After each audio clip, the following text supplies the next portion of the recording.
Good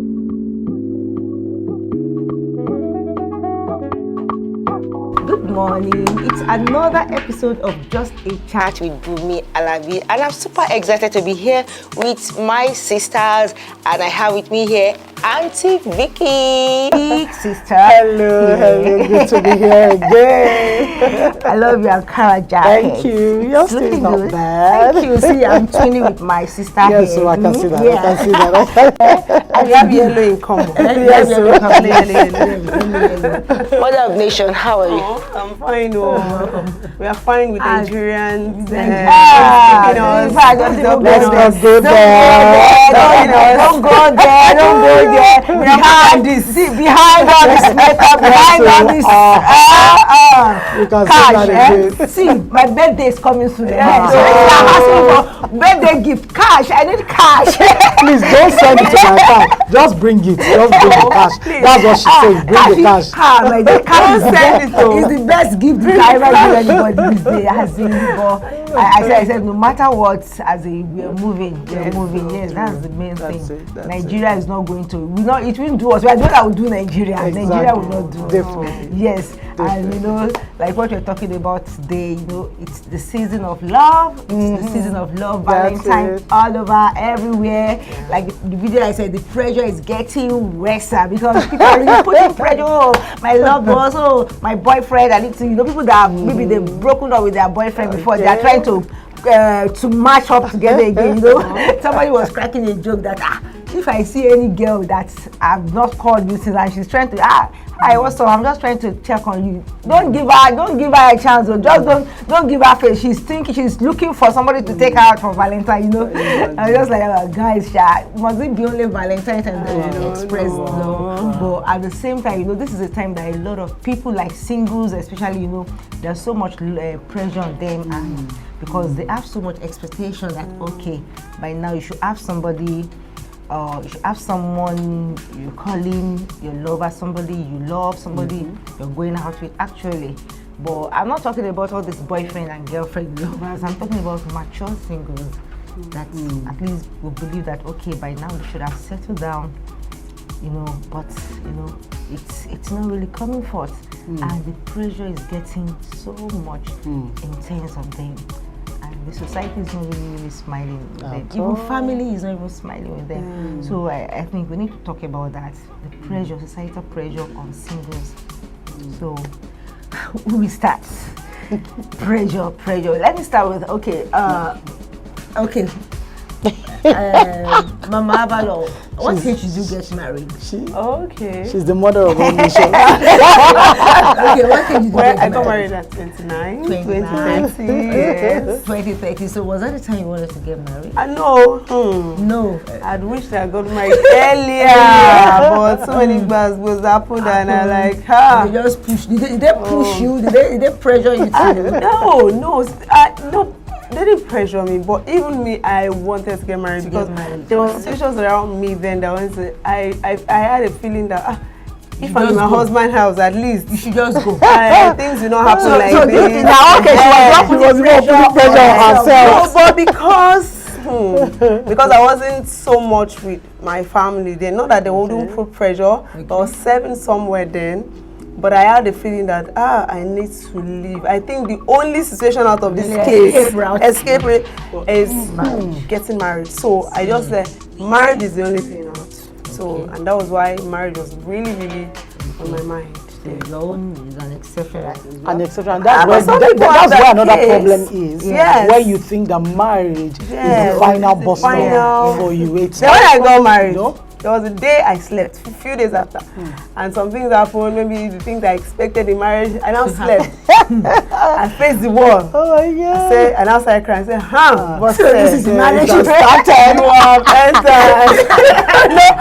So carry your cross. So marriage sometimes it's not like it's all. It's good. I'm not saying it's bad, but don't feel that. If I get married, then that means all my problems are over. No. So actually, what you were going through is not even it's not about those people that maybe the environment where you are. It's about you personally. Yes. The way you were able to deal with that situation. But, Yes. but that was the only way out. Because I wouldn't have been able to go my parents. But you step out and you step into another. But like I was gonna say that. Say one thing I realized is that, like you said, our personality is very important. We have to discover and make ourselves happy. Yes. Because if you're able to tell yourself it's about me, not about who is around me, then for every situation you find yourself, you find happiness. Yeah, the way you respond to that to those situations that are putting you pressure turn on it you. into happiness. Yes, just find your happiness around it. Around Well, I got married at 27. I think maybe it was around, not really around the time I wanted to get married. Well, nobody was pursuing me like as lucky you. Last born, that was the only pressure. The last born and the last female that was just to get married. Nobody has gotten married before you, so no pressure. Grandma will be expecting grandchildren. I was always there. No, she has her grandchildren, but somebody that all eyes has been on me. Okay, let's even see who she's going to get married to. Because I was everywhere, in church, in school, in the family. Let's see who she's. In fact, the pressure they put on me, it was just maybe few times to my service here, and it was my late sister that put that pressure on me because she really loved me so much, and her eyes was always on me. Anybody to my fair bro me. In fact, she must be. You understand? So she was always on my neck. That who is the person? Any guy, any friend, male friend that comes around me, she will be. Everybody she has been sizing them, not knowing that even my husband, when he was still my friend. He assized him that what I didn't do he got here. You understand? So it was later that she was telling me, she was confessing, I've imagined you getting him coming to you. Because that time I think somebody else came to me and she was like, the person said he dreamt that I was the one. But she was like, tell him to go and dream again. And so I think that's my sister. She's the mama mate of the house, so she wanted to plan my wedding and everything, which she did before she passed on. So that was the only pressure. And well, I think I wasn't really pressured actually, but when I went to serve, and I've really not figured out where I was going to end up my life. And as my POP was approaching, that pressure started coming that how will I go back? I didn't want to come back home because I knew getting back home now the next thing would be marriage. Yeah, that's it. And after coming back from, thank God I found my husband, but there are times that things happen. After coming back from my service here, if I don't have anybody, I want to plan my life, get something to do. If I don't have anybody to marry at that time, should I force myself on anybody? You understand? But people have that expectation that once you finish school, you finish service, the next is just marriage. But I feel it shouldn't be. But let me leave that aside. Auntie Vicky, at what age did you get married? Okay, I think I was 30 going to 31 when I got married. And I actually wanted to get married between 24 and 25. Okay. But it didn't work out. But I decided to just live my life. But I was getting pressured by my mom. My dad no send me. My siblings, but my mom every minute. Your mate, they will bring children to our house. Should I say it is a selfish reason why? Because I want to carry I don't know that. I don't think it's a selfish reason. I don't think it's a selfish reason. I want to carry you. Your friend are bringing their children. I don't think it's a selfish reason. Okay, no. That's one of the best. No. We can let's work it in two ways. Okay. At times it could be selfishness on their part, and at times it could be for your own good. Especially when you happen to be, position in the family matters a lot. If you happen to be the first daughter, and they are looking up to you, then your brothers, most times though, the truth about it, they don't really put pressure on men until after a while. You as a lady, once you are past the age of 18, in short, they give you are still in the university, you are done, you've gotten a job. They'll say, Omawa, what are you waiting for? Bobo, what are you bringing into the house? They don't even know whether you are comfortable with the job you are doing, or you even want to start a life with another man. All they want is, come, you know the child of whom you are. Don't bring pregnancy to the house. So bring your husband. Let us know him. you know, and they start like that. That is how it creeps in gradually, and the pressure starts. Especially pressures are from mothers to their girl children, mostly. I think the reason for that pressure is because of the fertility life frame of a female. You know, I think that's one of the reasons which I feel mothers put that pressure. But at the same time, for a lady that does not have someone, she's the one that wants to go there, for crying out loud. And she's no, we don't have to just be biased with this thing. She's the one that the pain, she'll be feeling the pain there. She's the one that knows what she wants. So I think it's not really ideal it's not right for a parent to to mount pressure on their girl child, especially because you know, men could still find a way around it, but for a female to really cope in that situation, it's not something easy at all. You understand? Yes, I understand, but you know, sometimes, you know, like you said, it's for selfish reasons. I'll give an example. The reason why I said it's not selfish reason, if your child is in primary school and the child is not doing well, and you see all our mates doing well, you will tell the child, your mates are doing well. Maybe you don't want to compare. I will not put pressure on the child. I won't put pressure on the but child. do you know that, do we know that the pressure we're talking about, it's not as if they're mounting pressure. Their words are pressure. So sometimes, the words we tell our children, sometimes, it's pressure. Okay, can I say something? Yes. Now, you see, there's this, before we analyze this thing, I want us to dive into types of pressures so that we'll be able to balance. Yes. You know, from onset, right from when we are the children, pressure starts from the home. Especially which is the societal norm for a mother wanting my child to do better than this one. If you've noticed that a lot of family right now don't speak their dialects. Yes. Why? Because I want my child to speak Queen's English, and we are losing it. In all totality, we are losing. That's the first pressure, your family pressure. It starts from your children, as in your home.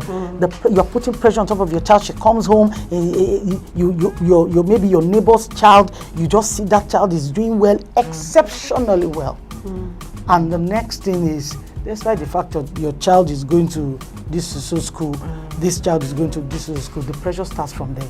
I want you to be trying to make them be like somebody else. That is loss of identity from Do you get? Because they don't really. It's pressure. It's pressure because it don't really make them to believe themselves, and appreciate who they are. So the first thing first, we should start by letting our child, despite the fact you're going to train that child to be who God wants that child to be, one, which is the most important thing, not about us. It shouldn't be about our own selfish aim. It shouldn't be about what I want to become in the society. How would people see me in the society? Because I want my child to become a doctor, whereas that child wants to become an artist. Choosing a career.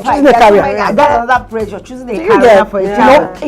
Do you know, I want my child to become this, whereas the child has a gift. You see, before we were formed, God said He knew us. So meaning He had given each and every one of us something to come to the world with. How many of us are willing to accept that my child is going to be a furniture maker, and his mate, one of them maybe is an engineer, an elect, or working in mobile or something, and you forget that furniture, maybe God gave him a gift in his hands, and that is what is going to make him somebody. But because we believe that no, if your mates are running such a course, maybe like wanting to be a lawyer, like wanting to be an engineer, what are you doing like as a carpenter? What is there? God forbid, over my dead body. And before you know it, the child is back. I think it's where a lot of parents miss it out. That's in getting direction from God. That's it. You know, until we realize that we are just caretaker of these children. We are. God is the maker, is the one that has made them, He has known them, He has known them. He said, before you were created, I've knew you, I've called you. So God, God just gave us those children to guide them. So if you are given something to guide, you need an instruction, you need a manual. That, okay, you know, there are sometimes that some people, they pray out the career of their child, even right from when the child was still a baby. Okay, God, what do you want this child to become? So that you don't pressure what is against the will of God for their life on them. So God can show you what that child can be. And by the time the child is growing, you begin to notice that, okay, this child is really working in life. These are the things he likes, not the things you like or what you see your parents, your friends doing. You know, so I think those pressure, it starts from maybe from a child, from a little hair. Family setting a time. Oh, okay, this is the career you are supposed to do. This is the age you should get to school. This is the course you should. I remember my dad telling me to go and study medicine just because my cousin wanted to study medicine. And he has the brain. He was made for it. It's what he wanted to do. But me, just because my cousin wanted to do medicine, I followed. I said, okay, let me just follow my dad's wish. Thank God that I failed. No, you know what, Bunmi? At that time, really, all parents wanted their children to be because that was my father. Then used to call me the doctor. When I got to school and science did not click, I withdrew. I cannot come and kill myself. Who wants to hear that? Father of a dancer. Do you get it? A musician. These days that they will. So things have really changed. You understand? But I think we should really, the one I want us to really focus on, the pressure on the marital pressure parents mount on their children. How can we really help them? How can we really make the parent to see that there's no way you can't decide. You might have dictated a lot of things for them. But when it comes to marriage, parents that they are regretting, they can't apologize. You know, parents they won't want to accept. They won't admit that I made this child to make the wrong decision. They won't accept the child that might want to maybe forcefully rebel against the parents' wish. That might really make way. But a lot of parents have misled their child to make the wrong choice in career. And you see those children that after they finish the course, they will just put the certificate and give it to them. But when it comes to marriage, life issue, this is a thing of life. As marriage is a different thing entirely. That it's not something you can just, some people even man pressure to the level of choosing who their child should marry. They can't live together with them now. They cannot live together with those children. To marry from my tribe. That's it. I remember there was a sister of my very close sister that she's a single mother now, and anytime she talks to me, I just feel her pain. She said, "Is it not because my mom wanted me to marry from a tribe that landed me into becoming a single mother?" The marriage didn't last. I'm not sure it lasted for 6 months. And she had a baby.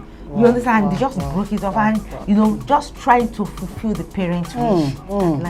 So a lot of parents, we don't actually know the consequence of a decision, trying to decide out of the will of God. Even if your child tells you that, "Oh, Mommy, this is somebody I want to marry," but you have had the mind that, "Oh, she must marry from my tribe," and you are not even fine. They might have their reason for that. Okay, it's good to marry from the same tribe, but who tells them that they are going to get a man of their dream from that tribe? From that tribe. You understand? So I think we need to really enlighten our parents. I believe they are watching right here now, so that we can stop putting this pressure on singles. I want to ask this question. When will a mother or a father discover that I have started mounting pressure? Because some of us, we do it unconsciously. Sometimes you start with, because sometimes you say pressure and they'll tell you, "I'm not doing it." I'm not just like what we said now. I'm just advising you. I have a good father. For me, I have a kind of daughter that can easily blackmail you if somehow if you do something to tell you, "Mommy, and do you love me, and you are changing, and why did you say this?" So for every action you take, and I told myself, I said, you need to sit up and understand the kind of child you have and have answer. Like this morning, the question was, what's my talent? And now I don't know if I have a talent, and I'm doing this, and now I have to tell her stories, what you're doing, how you discover your talent, how I discovered, how T-Smart discovered, what made her go into fashion. She now started understanding, that's it. Your talents have to be this, so don't think if I say you should do this, Why was it be me doing everything, firstborn, all this, ask you a different question. But so sometimes I ask myself, okay, am I actually putting pressure or I'm trying to discipline? Am I putting pressure or I'm trying to correct? Am I putting pressure, I'm guiding, or I'm advising? So sometimes even we parents, at what point, let me ask this question, do we realize that or do we start giving pressure? So now the truth about it is, whether we want to accept it or not, you may never get to understand at the point where you believe it's pressure that you're putting. Is the person at the receiving end. I think it's temperament because people was asking, I'm also thinking, it's the person, where does the pressure start from? It's the person that at the receiving end will like, whoa, you people are disturbing me. Please, I'm done. Now, when a child is above the age of 18, he or she, whether you like it or not, the pressure starts coming, especially when it comes to marital pressure. The pressure starts coming because no father or mother wants to see a child above 18, in short 20, 22. Yes. Not talking about someone. I schooled you from your birth, your primary, your secondary, your university, even to your master level. What are you still doing in my house? This is time for you to, this is our African mentality now. This is time for you to bring for me to eat the fruit of my labor. So please come and go. And before you know it, and she's like, but I've not even gotten a job yet. And the woman is like, you don't have to get a job, get a husband. He will take care of you. Forgetting that there is no free bees anywhere now. In this our generation. You rub my back, I rub your back. In marriage right now, you bring I put, you bring I add. So the truth about it is, honestly, when you notice that child is becoming resentful towards the things you say to her or to him, please watch it as a parent. Please watch it, because let me tell you something. If you do not want to listen to that child when he or she has an explanation to give you concerning what he or she is going to do, he or she will take it somewhere else. Not even as a baby or not even as a young child, but even as an adult. He or she has a circles of friends that you don't know. And she will seek advice. And she will seek advice. They come, my mom or my dad is always there. And they tell you, and you will go get pregnant and you're like, okay, fine, I'll get pregnant, I'll bring the child for you, just take care of the child. But that does not fulfill that person. That's why you said now that the guys are not adopted. Because they can't get pregnant. They can't get pregnant now, so they cannot sleep with themselves. So they go out there and adopt and bring in the child and say, okay, mommy, if I'm told you. Or they will just tell you one lie that was one lady that gave birth to that child for me, and the lady said he doesn't want it. Mommy, take. He's only the one that comes out to tell you that I adopted that child, that you will know. And that's the truth. So parents, once you see your young girl, your young guy, your young son coming, mommy, please stop. Please stop. When it's right, I will come home with a man or with a woman. Just let me concentrate on what I want to do. That's for a child that can still talk. Yeah, exactly. There are some child that will not even talk. They won't even say anything. Exactly. What she's going to do is in his she might mind. just leave the house and not come again. That's it. I've read the story of a lady that planned a kidnapping just because they were mounting pressure on her. Can you imagine?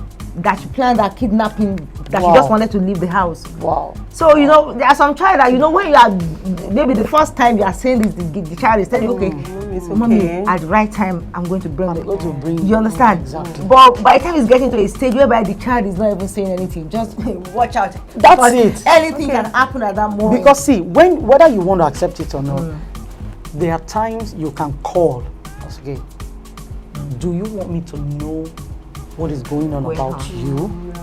And the child will be like, mommy, like what and what? Okay, fine, I'm just concerned. I just think that you're old enough, and what are your decisions? What do you want to do? Would you want me to be part of it? You don't even need to point out the issue You of don't marriage. need to point out the issue of It marriage. could be any in It could any be area. in any, just be general. Yes. You know, and that child will not, okay, fine, mom. Let me tell you something. Every child knows what the father or the mother is driving at. Yes. And that child will just smile and like, okay, fine. I know you're talking about this, but right now, mom, yes, I may not have anyone, or I may have someone, but I'm still watching.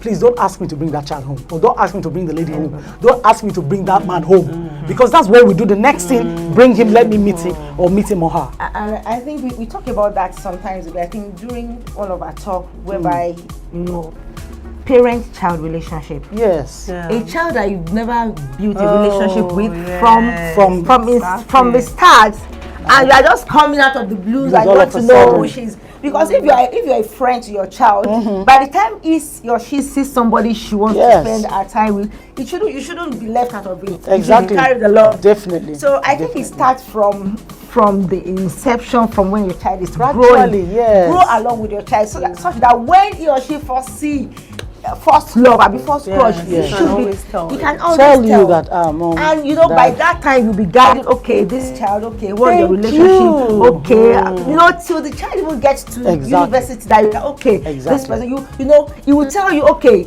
does she and does he abuse you, does he do some things, does he shout at you, you try to tell, she will be open to you that, oh, this is what this guy is doing to me. Then you can guide that oh, this guy you are going out with, I'm not sure is the right person for you. So you can guide. Even for the guy too, you can also guide for him. the guy. You can tell as a mother, mother indeed, because I want to be so close to my son like such that I will know how to figure out a good wife for my son. Yes. Definitely. You understand? So that you no, this girl is a good wife material for you. Not that I'm trying to mountain, but you know, as from the women's angle, I'll be able to. I can just advise. You understand, right? Maybe you bring. And as a man, you should be able to know the guy that is a player. Exactly. Exactly. No, exactly. I was going to talk about something. Okay. Like there are 3 stages in every child's life. Oh, different. The first stage, second, and third stage. And the first stage is, oh, sit down there. I want you to sit here right now. Exactly. And that child second stage is, and which is that teenage, between that like 11 and to 15, 16, and that's where a lot of parents miss it. Yes. Because the child is either, psychology tells us that every teenage child is assumed to be rebellious, stubborn. Yes. So they want to be rebellious, they want to ask you questions. Hormones are changing. Hormones are changing. They want to ask you, mommy, why are you doing this? Why are you asking me to do this? So at that point, you're saying, they need explanation. They're saying this for your sake. You understand? So that's where a lot of parents miss it. And relationship at that point is not easy. So when the child now gets to the third stage of decision making, now said, okay, I have my rights, mommy. Exactly. Don't worry, exactly. Mom. I made my decision. I know what I'm doing. I know what I'm doing. Then you don't have a point again. That's it. You know, I watched something yesterday. We said, when you know your worth as a personality, as a person, then you know where to place yourself. Oh, definitely. And you know when to come into people's lives. Exactly. So when your child told her, my mommy understand herself, she won't talk to me anyhow, she understands my feelings, she knows that I have feelings, so she will also respect you. So at that third stage is where a lot of parents have missed it.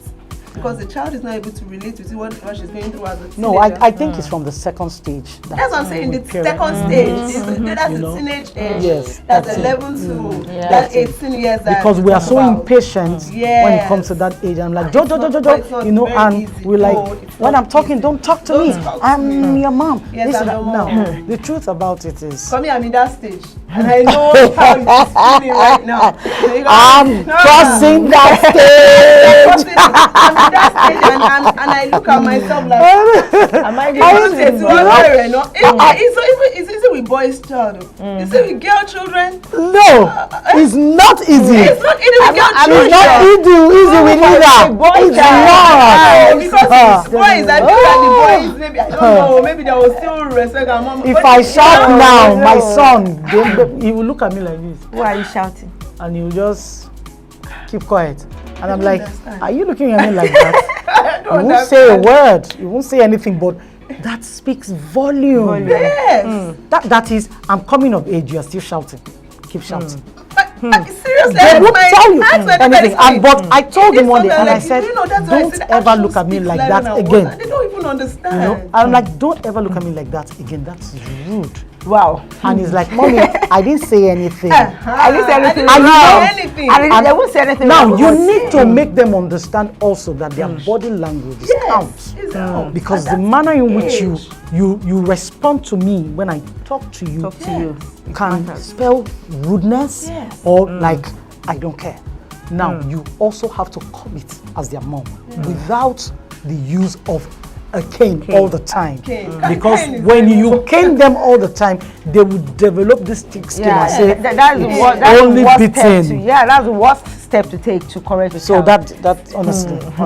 Well, I think that has taken us back to the to the foundation of pressure on people. But I want us to just lay more emphasis on pressure that the society even puts on people that wants to get married.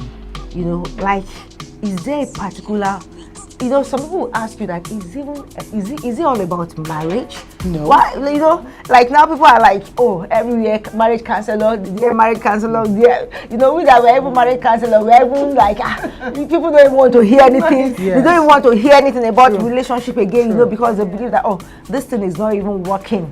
And they are opting for alternatives. There are so many alternatives now, like single parenting, adopting.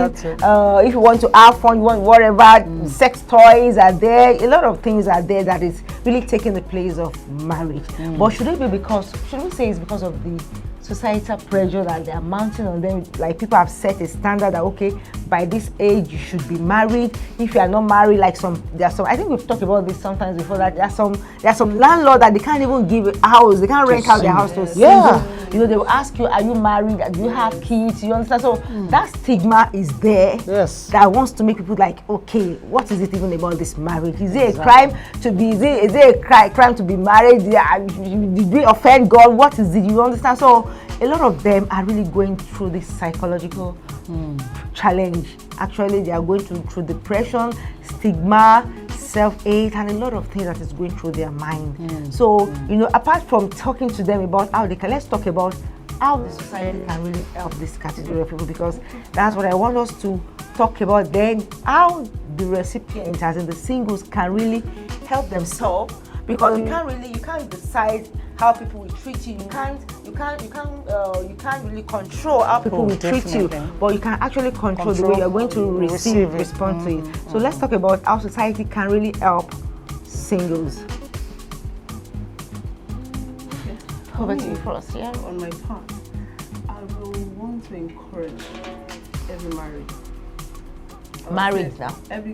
The reason why I said that is because a lot of singles are looking at the married people and said, if she can give up, what am I going there to do? Okay, looking at their own marriage. They are looking at people that are married now, because I've realized that patience is not very, very easy in homes now. A lot of couples are not patient with themselves. They have reasons to want to give up. So the people that are coming up are saying it as, what am I going there to do? If the ones that have gone ahead of me are not working for them. It's not working for them. So I want to encourage us that they said old ways, it may not be easy, but if we can, please, let's be patient with ourselves as husband and wife. The society is not smiling. The economy is not really smiling, but if we can, I want us to please, as couples, let's encourage ourselves. And as singles, if you feel that, like Bishop Medical said something, I can remember. He said he was watching a particular couple and they were not doing well, and he made up his mind that he wasn't going to get married. But he now shifted his mind to see those things, the ones that are working. I listened to another man of God yesterday. He said, if you sleep and you wake up and you sleep in a dark room, when you wake up, you see the dark room. Sure. So if you feel you have a relationship with people that things are not working for, you can change your concept. You can change your mindset. You can change the people you see right now, so that you will have another mindset, another perspective to marriage, and you will feel that marriage can actually work and it's actually sweet. So what we become, what we see after a long time. So I want us to encourage the couples and encourage the singles. That marriage is good, but don't rush into it. But the fact that you're seeing some people not working for them, don't give up. Understand? That's mine. Okay, Auntie Vicky. Okay, you asked a question. Yeah. How can we help the youth, The society, you know, to avoid pressure? Now, this is actually a wide topic now we just started. Now, the truth about it is, first of all, for you to understand that there are pressures, you need to create the awareness, if you understand what I mean. Now, let them know that there's going to be pressure, but how you see it and how you accept it makes you a different person. You can stand up against it. You can help yourself to say, no, I don't want to accept this pressure. Now, how do you do that? Look at yourself. Am I good enough? Am I bad? Am I less than myself? I don't know if you understand what I'm saying. Accept yourself for who you are. Love yourself for who you are. Do I need marriage to be married to complete my personality? If it is no, then what can I do? Now, avoid things that will put you under pressure. It's just like now, for example, you are looking for an accommodation, just like you have said now, and you go to a 4-bedroom different flats, and they are all married, and you're the only single. Let me tell you something. They will put pressure on you. Do you know why? Because they believe they're coming for their husband. Now look for where your colleagues, your type, so that you guys can mingle, enjoy yourself without giving into unnecessary pressure. At work, see, stop every kind of pressure at work whereby they will say, because you are not married, you will close by 12 o'clock. Because she's married, she has children to go. You are the same personality. See yourself as one, whether married or single. Whether you have children, if whatever is good for the goose is good for the gander. If she closes by 5, please, I need to go home. I also have other things to do. So don't accept what they throw, what society throws at you. Then above all, get something doing, get a life, be empowered, inform yourself, increase yourself, do something that will make you happy. Don't give in to pressure. It doesn't define you. I think wrap it up with that, because that's what I was about to say. As an individual, it's very, very important the way you see yourself, the way you accept yourself. It matters. Your association, the people, the things you see, like what you were saying, the things you see, the environment you find yourself is very, very important. If you find yourself in an environment that is mounting pressure on you, if you can change it, change. And if you can't change it, change your mindset about how you see yourself. Because it's about how you see yourself, not how those people see you. Because your life matters. You understand? I know a lot of you are going through a lot of challenges. I know you've tried to make things work. You've tried to make your dating, you've tried to make your relationship work, but it's not working. I want to encourage you, please hold on. Hold on for the right person to come to you. If you still believe that marriage is still meant for you, if you still believe that you want to get married, then don't allow pressure to make you to go and settle for less man or a less woman. Wait for the right person. The right person is still on the way. So don't be in a rush. Don't allow society to, if they are saying, oh, they are getting married, they are showing you picture of their lovers or whatever, give yourself a treat. Take yourself out. Give yourself a treat. Give yourself massage. Pamper yourself. Buy what that man would have bought for you. Buy it for yourself. That's why you should have a work of your own. Have a life of your own. That is it. Go out. Enjoy yourself as a single lady. Valentine is coming. Take yourself out. Enjoy yourself. Don't let anybody put pressure on you. Please. That's Go it. for your vision. Go for your dream and your vision. And in case you're still believing that, okay, you want to hang out, I'm having a program this month on the 18th of this. I think it's next week. Yes, I'm going to have just a chat next week. I don't know yet, but on the 18th of this month, I'm going to have a program for singles. It's a singles hangout with Bunmi, Alabi. It's going to be a fun-filled program. You can have the chance to find love again. Yeah, I'm not promising you that, but it's a chance for you to find somebody that you've been waiting for. Just come around and let's have fun together. We're going to talk about dating tips, how to make your dating grow from dating to relationship and to marriage. So let's see on Saturday for just for singles and hang out with Bunmi Alabi. So on this note, this is where we're going to wrap it up on Just a Chat today. Yeah. It's been an amazing one. I believe we've learned a lot. So Auntie Bosse, just say bye to Bye and happy Valentine's. Happy Valentine's. Bye.